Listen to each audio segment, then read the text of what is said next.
Peperangan yang terjadi antara Palestina dan Israel ternyata tidak seimbang, karena Israel banyak melakukan kecurangan. Dalam aturan perang yang dilarang keras dalam peperangan antara lain, seperti tidak boleh menyerang orang biasa atau warga sipil, apalagi anak-anak yang tidak berdosa, dan tidak tahu apa-apa. Dan juga tidak boleh menyerang bangunan penting, seperti tempat ibadah, rumah sakit, museum, dan lain-lain. Dan masih banyak aturan perang lainnya, yang sebagiannya sudah dilanggar oleh Israel.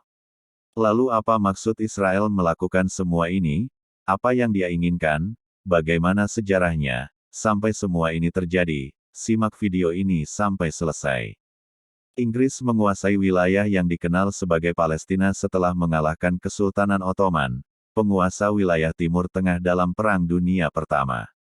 Wilayah itu dihuni oleh minoritas Yahudi dan mayoritas Arab, serta kelompok etnis lainnya yang jumlahnya lebih sedikit.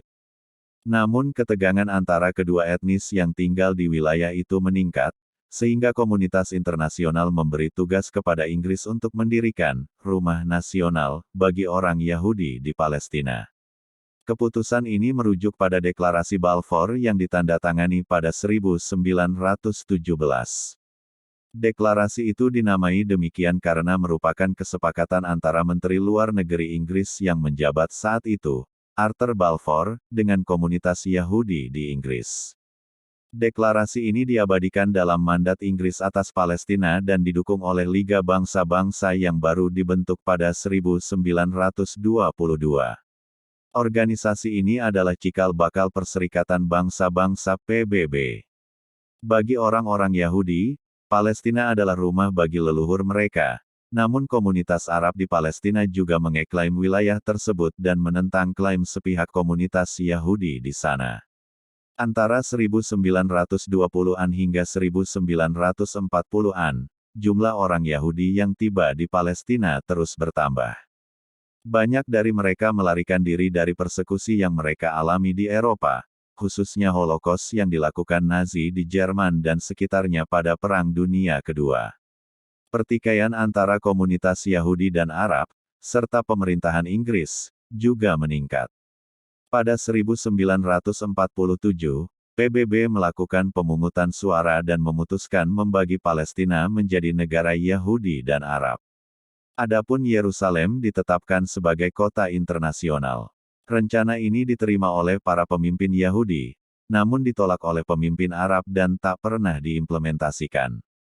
Pada 1948, lantaran tak mampu menyelesaikan pertikaian antara komunitas Yahudi dan Arab di Palestina, Inggris menarik diri dan para pemimpin Yahudi mendeklarasikan pembentukan negara Israel. Wilayah itu dimaksudkan sebagai tempat aman bagi komunitas Yahudi yang mengalami persekusi, serta sebagai kampung halaman bagi mereka. Pertempuran antara Yahudi dan milisi Arab semakin intens selama berbulan-bulan. Sehari setelah Israel mendeklarasikan diri sebagai negara, 5 negara Arab menyerang wilayah itu. Ratusan warga Palestina melarikan diri atau terpaksa meninggalkan rumah mereka dalam apa yang mereka sebut sebagai Al-Nakba atau bencana.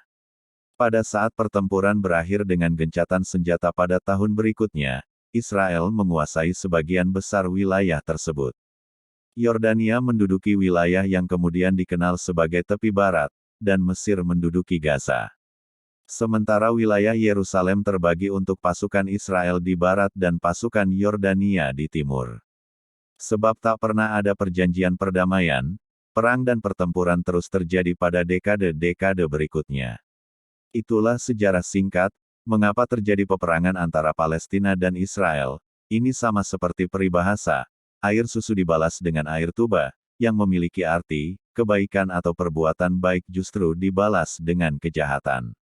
Dalam Al-Quran, Surah Al-Baqarah ayat 190 yang artinya, dan perangilah di jalan Allah orang-orang yang memerangi kamu, tetapi jangan melampaui batas, sungguh, Allah tidak menyukai orang-orang yang melampaui batas. Karena itulah, semangat pejuang di Palestina untuk merdeka tidak pernah padam. Mereka terus berjuang, dan mereka tidak takut dengan namanya kematian, karena kalau mereka wafat dalam berperang fisabilillah, mereka akan mati syahid. Dan akan masuk surga dengan tiket VIP. Mari kita sama-sama mendoakan saudara kita yang ada di Palestina. Ini dia doanya, silahkan di screenshot, di-share, dan diamalkan, karena dengan mengamalkan doa ini, kita sudah ikut membantu warga Palestina dengan doa. Hanya sekian pembahasan yang dapat saya sampaikan pada video kali ini, lebih dan kurang saya mohon maaf. Sampai jumpa di video selanjutnya. Terima kasih telah menonton.